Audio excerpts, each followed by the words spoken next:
अस्सलाम वालेकुम प्यारे बच्चों।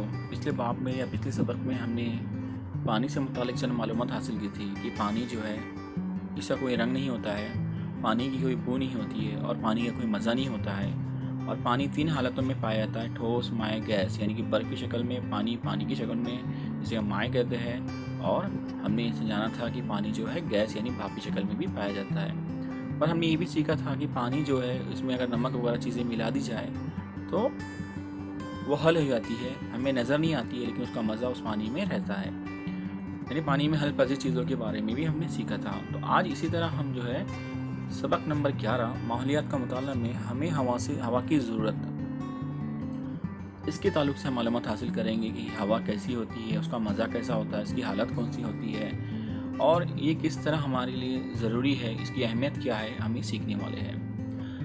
तो यहाँ पर एक पहेली है जिसका जवाब आप आखिर में देंगे। बताओ तो भला। पहेली है, मैं आपके सामने पढ़ रहा हूँ। दी गई पहेली तुम यकीनन बूझ सकोगे। हम ये पक्की से जाहिर सी बात है कि ये पहेली सुनने के बाद और सबक होने के बाद अब इसका आप जवाब दे सकोगे। पहली है, जिस चीज़ को हर देश में पाया। सुन रहे हो आप लोग? देखिए, जिस चीज़ को हर देश में पाया है चारों तरफ मौजूद, उसकी सूरत है ना साया, है सबको ये महबूब। ना उसकी कोई सूरत है ना कोई साया है, लेकिन चारों तरफ मौजूद है, हर देश में है। अभी क्या चीज़ हो सकती है? ये बच्ची ने ये पहली पूछी है। देखिए, अपने भाई बहन से पूछी है और उसकी चारों तरफ गोल गोल राउंड बना हुआ दिख रहा है, आपको नजर आ रहा है? चारों तरफ वो कह रही है, जिस चीज़ को हर देश में पाया है चारों तरफ वो मौजूद, उसकी सूरत है ना साया, है वो सबको ये महबूब। ये जवाब इसका आप मुझे इस सबक के इख्तिताम पर देंगे। अब हमें जो करना है यहाँ, आओ करके देखिए क्या करना है। तो इस तस्वीर को पहले आप जानें कि इस तस्वीर में जो है एक लड़का बलून, जिसे हम गुब्बारा कहते हैं, लाल रंग का गुब्बारा फुला रहा है और लड़की जो है हरे रंग का गुब्बारा फुला रही है। मुझे ये बताएं कि आपको देखकर ही समझ में आ गया है, लेकिन गुब्बारा फूलता क्यों है? अगर मैं सवाल करूँ तो आप कहेंगे सर क्योंकि हम मुंह के जरिए उसमें हवा भर रहे हैं इसलिए गुब्बारा फूल रहा है ना, और वो बड़ा हो रहा है। तो यही चीज़ यहाँ पे पूछी गई है। आओ ये करके देखें में कि गुब्बारा फुलाया गया। यस, गुब्बारे को जो है देखिए, गुब्बारा फुलाया गया। गुब्बारा क्यों बड़ा हो गया और गुब्बारे में तुम क्या भरते हो, यही सवाल किया गया। तो इसका आसान सा जवाब है, इस तस्वीर को देखकर ही आप जवाब दे सकोगे कि गुब्बारा जो है जब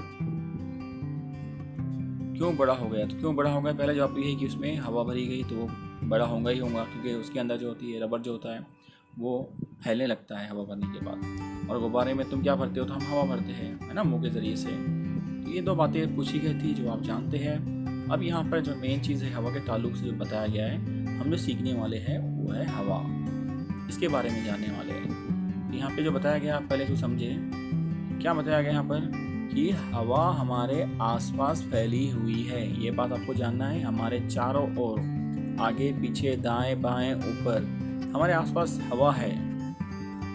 हवा की मौजूदगी हमें महसूस होती है, हमें नज़र कभी नहीं आती है बेटा। हवा नज़र नहीं आती है, महसूस होती है। हमारे सर के बाल हिलने पर ये चीज़ें हमारे आसपास की जब हरकत करती है तो हम कहते हैं हवा चल रही है ना, हवा महसूस होती है। अगर आप बाहर खड़े हो, गर्मी में साए में आ गए हो, तो आपको ठंडी हवा लगती है, आपको ठंडा लग रहा है, ठंडा महसूस हो रहा है। तो क्यों? क्योंकि हवा की वजह से। यहाँ पर जो है यही बात बताई गई है कि हवा हमारे आसपास फैली हुई है और हवा की मौजूदगी हमें महसूस होती है, लेकिन वो हमें नज़र कभी नहीं आती है। हवा में रंग और बू और मज़ा नहीं होता। जिस तरह पानी में रंग नहीं होता, पानी का मज़ा नहीं होता, पानी की बू नहीं होती, वैसे हवा का भी रंग, बू और मज़ा नहीं होता है। अब हम जो 3 नए लफ्ज़ सीखने वाले हैं बेटा, नया लफ्ज़ को कहा गया है यहाँ पे 3 नए लफ्ज़। ये लफ्ज़ आपको अभी सीखना है, लेकिन हर जमात में आगे चलकर ये आपको बार बार अल्फाज आने वाले हैं और बार बार इसका इस्तेमाल होने वाला है। यहाँ तक कि आप 10वीं में भी चले जाएंगे तो अल्फाज वही रहेंगे और उसका मतलब भी वही रहेगा। तो एक बार आप इसे सीख लेंगे, इसे समझ लेंगे, तो आपको बार बार इसको समझने के लिए ज़्यादा दिक्कत या तकलीफ नहीं होगी। एक बार समझना है आपको कोई भी चीज़ को, तो आपको याद रहेंगी और जहनशीन कर लेंगे आप, तो आपको बार बार इसको ज़्यादा आपको मेहनत करने की ज़रूरत नहीं रहेगी।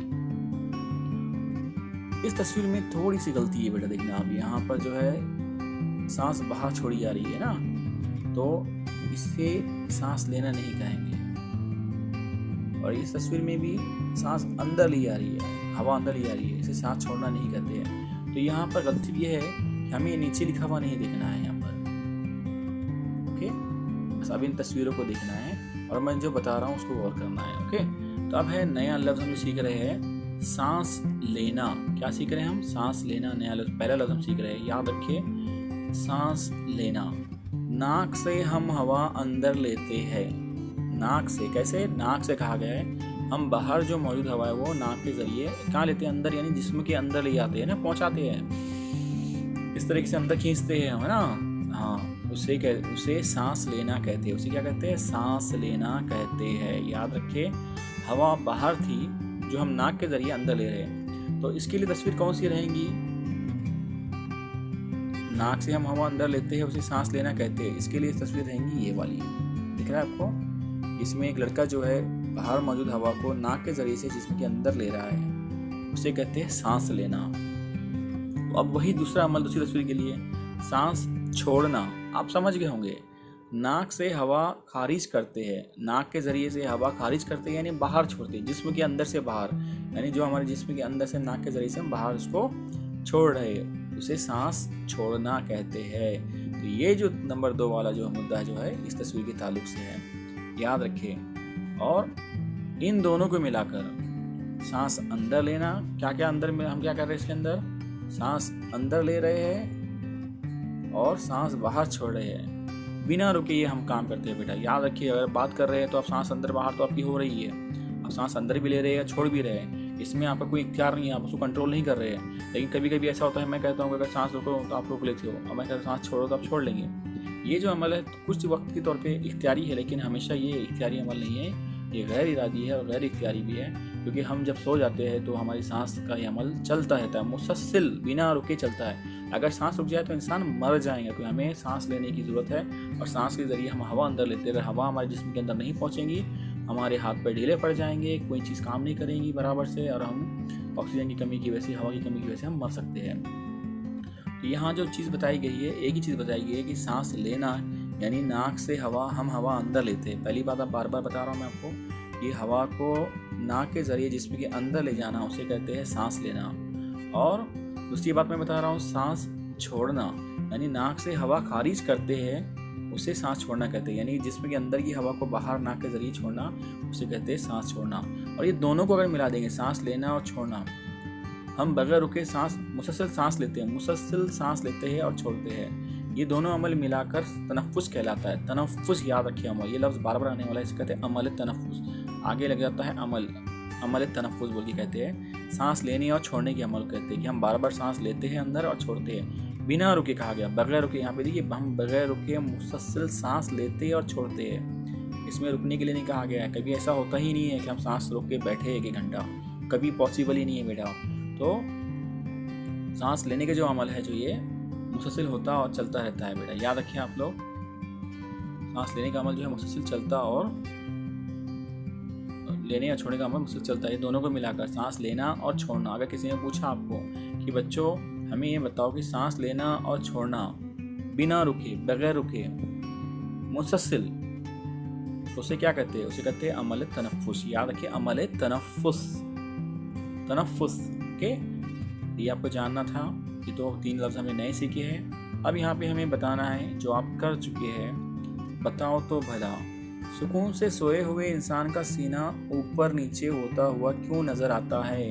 कभी आपने किसी इंसान को या अपने भाई को, बहन को, दोस्त को, घर पर अक्सर वालिद साहब को, अम्मी को सोते हुए अगर आपने देखा, सोए हुए इंसान को, यहाँ पे इंसान कहा गया, हर कोई भी होता है, छोटा बच्चा भी, बड़ा भी हो सकता है, बूढ़ा भी होता है, कोई भी हो सकता है, का सीना ऊपर नीचे होता हुआ क्यों नज़र आता है? सीना यानी आप अगर देखिए, अगर आप थोड़े वक्त के लिए अपने आप को देखिए, सीने पे देखेंगे, जब आप सांस अंदर लेते हैं तो आपका सीना ऊपर होता है, और जब आप सांस छोड़ते हैं तो आपका सीना जो है नीचे होता है। इससे मालूम हुआ कि हम सांस अंदर ले रहे हैं, सांस लेना और छोड़ने का अमल चालू है सोने के बाद भी। तो सांस लेने और छोड़ने के अमल को बोलते हैं तनफ्फुस का अमल।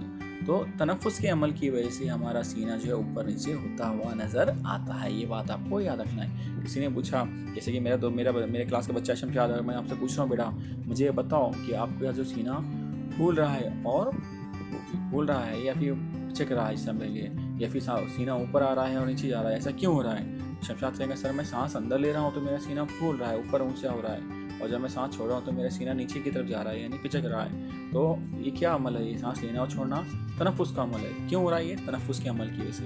और तनफ्फुस का अमल कभी रुकता नहीं है, बगैर रुके मुसलसल ये अमल होता रहता है, क्योंकि ये चीज़ अगर रुक जाए तो इंसान की जान जा सकती है। अब यहाँ पूछा गया है कि हम तनफ्फुस का अमल क्यों अंजाम देते हैं। मैंने आपको बताया इसकी अहमियत क्या है। सांस लेना और छोड़ना इंसान क्यों करता है भाई? क्या ज़रूरत है इंसान को सांस अंदर लेने की और सांस छोड़ने की ज़रूरत क्यों है? यानी तनफ्फुस का अमल क्यों करता है? तो यहाँ बताया गया है कि हमारे जिस्म का काम ठीक तरीके से अंजाम पाना ज़रूरी है। हमारे जिस्म का काम क्या है? हाथों का काम है चलना, है ना, पकड़ना करना। पैरों का काम है चलना। आँख का काम है, आँखों का काम है देखना। दिमाग का काम है सोचना। दिल का काम है धड़कना। पलकों का काम है झपकना। और ये सब सारी चीज़ें, इसके लिए हमें हवा की ज़रूरत होती है। इन सब कामों को बराबर तरीके से होने के लिए हमें हवा की ज़रूरत होती है। सांस लेते वक्त हम हवा को अंदर जज्ब करते हैं। हम जब बाहर की हवा को नाक के ज़रिए से अंदर ले आते हैं, सांस लेते हैं, तो बेटा एक अच्छी हवा हमारे जिस्म के अंदर जाती है, तो वो जाकर अंदर जज्ब करती है, हमारे जिस्म के अंदर वो जज्ब हो जाती है। और हवा की वजह से हमें ताज़गी महसूस होती है, हमें फ्रेश लगता है, मतलब बहुत फ्रेश लग रहा है, ठंडी हवा चल रही है, कितना अच्छा लग रहा है, हम कहते हैं ना फ्रेश, ताज़गी महसूस होती है। तो अच्छी हवा में अगर हम बैठते हैं, फ्रेश हवा में हम बैठते हैं, तो हमें अच्छा लगता है, क्योंकि हम सांस अच्छे से ले पा रहे हैं। खुले इलाके में अगर जाएंगे आप, तो आपको सांस लेते वक्त कोई तकलीफ नहीं होती, आपको बहुत अच्छा लगता है, कितना अच्छा लग रहा है, सांस लेने में आसानी हो रही है, सुकून सा लग रहा है। क्योंकि सांस अंदर जब हम बराबर लेते हैं तो उससे हमें ताज़गी महसूस होती है, तो वो ऑक्सीजन जो है, हवा जो है हमारे जिस्म के अंदर जज्ब हो जाती है। जिस्म के काम ठीक तरह से अंजाम पाने के लिए हमें ज़रूरी तवानाई हवा से मिलती है। और ये तवानाई यानी कि हमारी जिस्म बराबर काम करे। देखिए बेटा, जिस तरह गाड़ी को चलने के लिए पेट्रोल की ज़रूरत होती है, इंसान के लिए हवा, पानी और ग़िज़ा, ये 3 चीज़ें बहुत ज़रूरी होती है। तो पानी तो बहुत ज़रूरी है, इसके बाद कोई चीज़ ज़रूरी है तो वो है हवा। तो हवा से हमें तवानाई यानी कि एक तरह की ताकत मिलती है, उसी ताकत को तवानाई कहते हैं। तो हम जब सांस लेते हैं तो हमारे जिस्म की हर आज़ा को, हर हिस्से को, हाथ को, पैर को, नाक को, कल्ब को, हमारे लंग्स को, हमारे गुर्दे को एक तरह की ताज़गी मिलती है, ऑक्सीजन मिलती है, तो वो अपना काम बराबर तरीके से कर पाते हैं। इसके लिए हमें बहुत ज़रूरी होता है कि हम जो है सांस ले, और सांस लेने के बाद सांस छोड़ना भी ज़रूरी है। इंसान की तरह दूसरे जानवरों को भी हवा की ज़रूरत होती है। अब ये सिर्फ सांस इंसान ही लेता है कि आप अगर अपने पास खड़ा हुआ कोई कुत्ता खड़ा हुआ है, उसको कभी देखेंगे तो अभी आपके सामने कभी सांस लेता है तो देखिए उसका जिसमें भी हरकत करता है ना, उसका सीना भी फूलता है और पिचकता है, ऊपर नीचे होता है। इसका मतलब वो भी सांस ले रहा है। आपके पास बकरी बैठी है, गाय बैठी है, कभी उसको देखिए, उनका भी जो सीना जो है तो पिचकता है, उनका जिस्म जो है ऊपर नीचे होता है। आप कभी कभी लग रहा है पेट फूल रहा है, कभी लगता है कि उनका पेट पिचक रहा है, यानी ऊपर नीचे हो रहा है, तो मतलब वो भी सांस ले रहे हैं। तो जिस तरह जो है इंसान है, उसी तरह जो जानवर, जंगली जानवर, गाय, देखो पहले पालतू जानवर गाय, भैंस, बिल्ली वगैरह ये भी सांस लेते हैं। जंगली जानवर शेर, बब्बर, हाथी ये भी सांस लेते हैं। आसमान में उड़ने वाले परिंदे ये भी सांस लेते हैं। हत्ता के जो पानी में रहने वाले जानदार हैं, मछली वगैरह, ये भी सांस लेते हैं।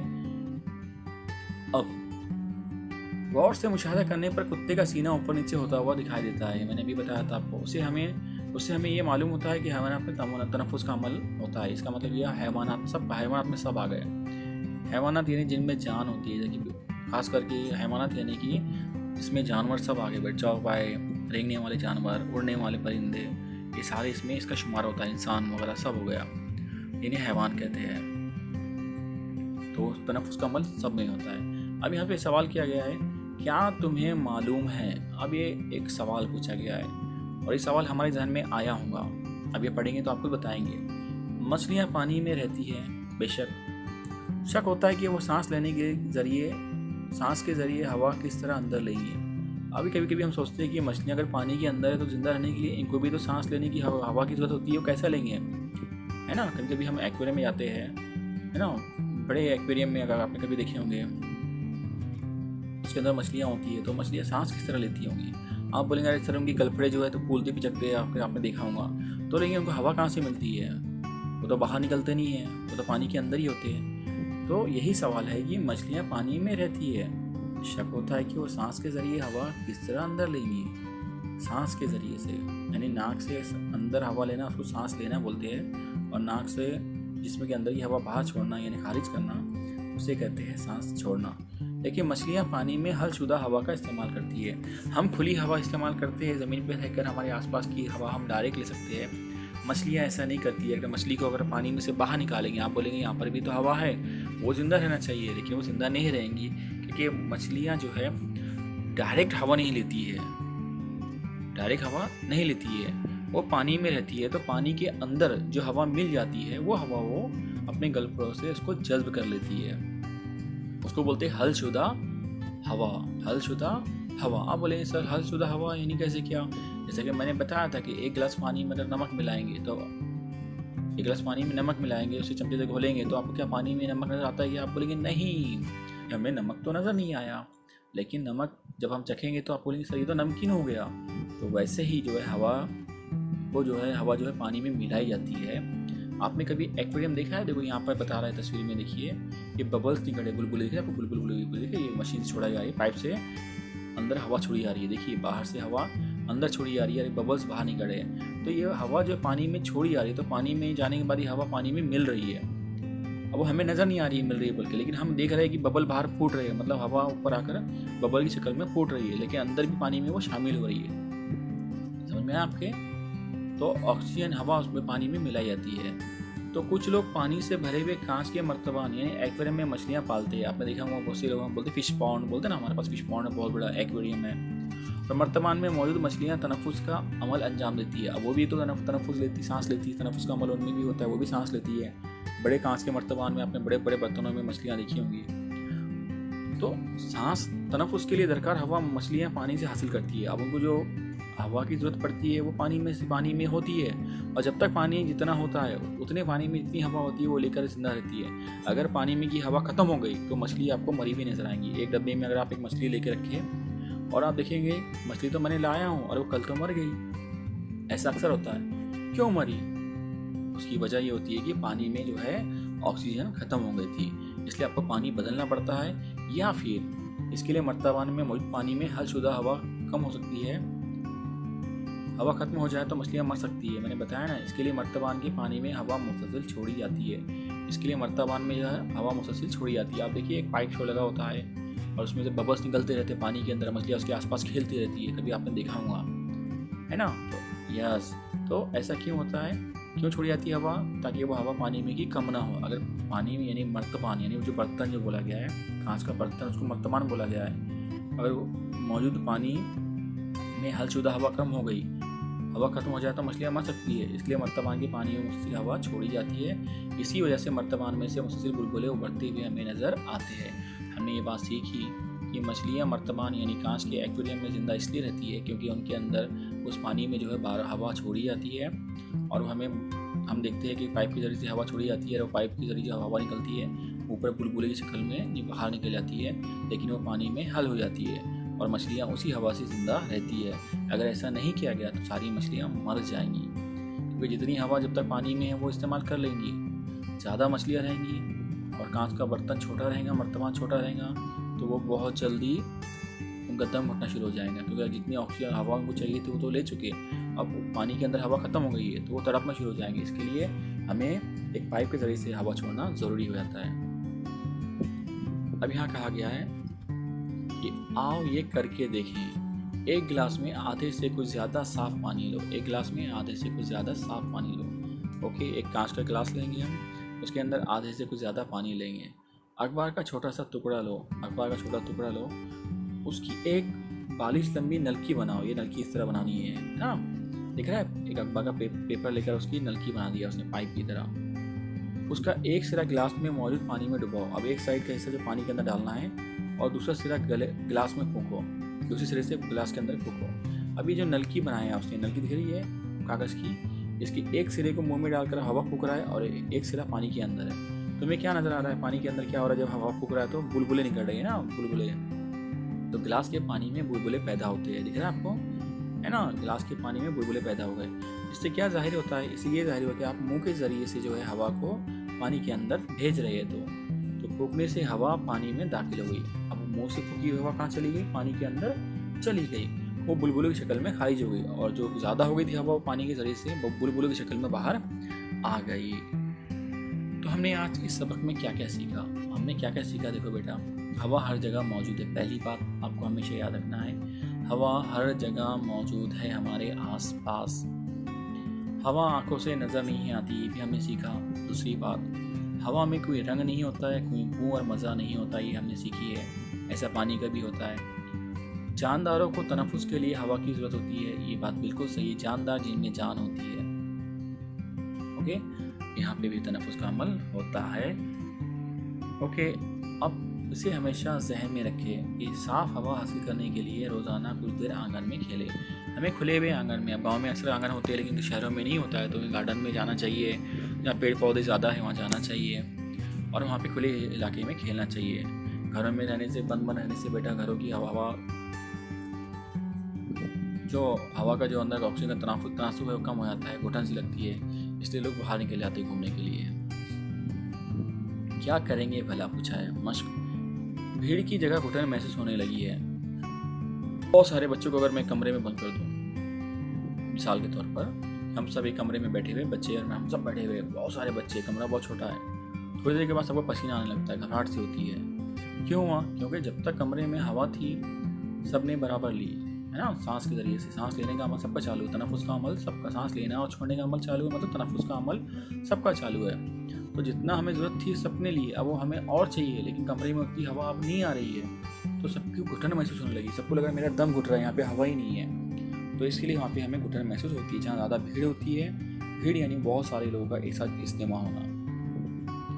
क्वेश्चन में दिए हुए लफ्ज़ों की मदद से खाली जगह पूरी करना है। खाली जगह हमें मुकम्मल करना है। सवाल नंबर 1 है, खाली जगह जारी रहने की वजह से सोए हुए इंसान का सीना ऊपर नीचे होता रहता है।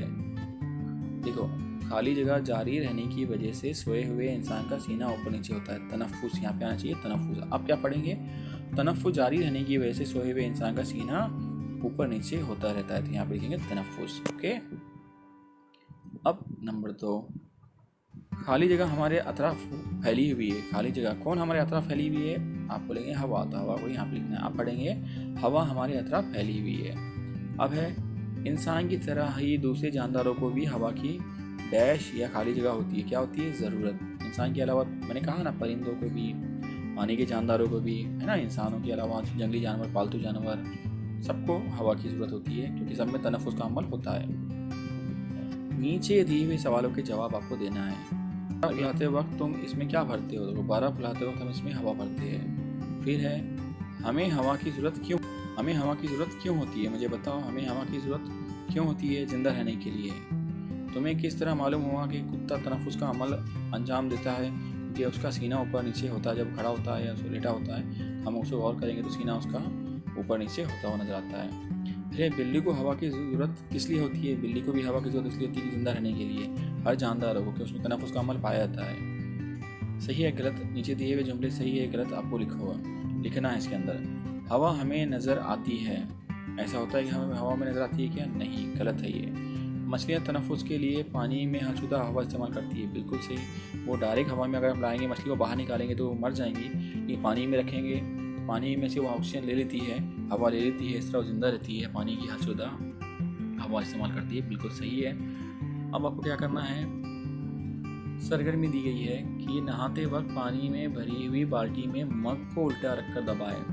भरी हुई बाल्टी ले और एक खाली मग ले और उसको उल्टा रखकर, जो खुला हुआ मुंह है नीचे की तरफ रखे और ऊपर से दबाए, तो अंदर नहीं डूबेगा, क्योंकि पानी, मग के अंदर जो पानी मौजूद है, हवा मौजूद है मग के अंदर, खाली मग के अंदर, और पानी के अंदर जब दबाया जाएगा तो हवा जो है उस पानी को नीचे की तरफ दबाएंगी। आप ताकत लगाएंगे तो वो डूबेगा नहीं अंदर, वो भी दबाव महसूस करेंगे। आप बोलेंगे ताकत लग रही है और वो पानी में डूबेगा नहीं, लेकिन थोड़ा सा उसको क्रॉस करेंगे आप तो उसमें की हवा बाहर निकल जाएंगे, बुलबुले निकलेंगे और पानी अंदर भर जाएगा। ये कहा गया, इसी मग को मुख्तलिफ तरीकों से पानी में डुबाओ, तुम्हें कौन सा दिलचस्प तजुर्बा हासिल हुआ, अपने दोस्तों को बताओ। ऐसा आप पहले करके देखो, आपको मालूम हो जाएगा और कि क्या होता है, हमें करके बताएं, फ़ोटो निकाल के बताएं आपने क्या किया, अपनी राय अपनी वॉइस रिकॉर्ड के जरिए हमें भेज सकते हैं। चलिए आज के लिए इतना काफ़ी है। अल्लाह हाफिज़। अच्छी थी सबक की शुरू में याद है आपको? बताओ तो भला, जिस चीज़ को हर देश में पाया है चारों तरफ मौजूद, उसकी सूरत है न साया, है सबको ये महबूब। इसका जवाब है, आप समझ में आ गया आपके क्या है? हवा। Very good.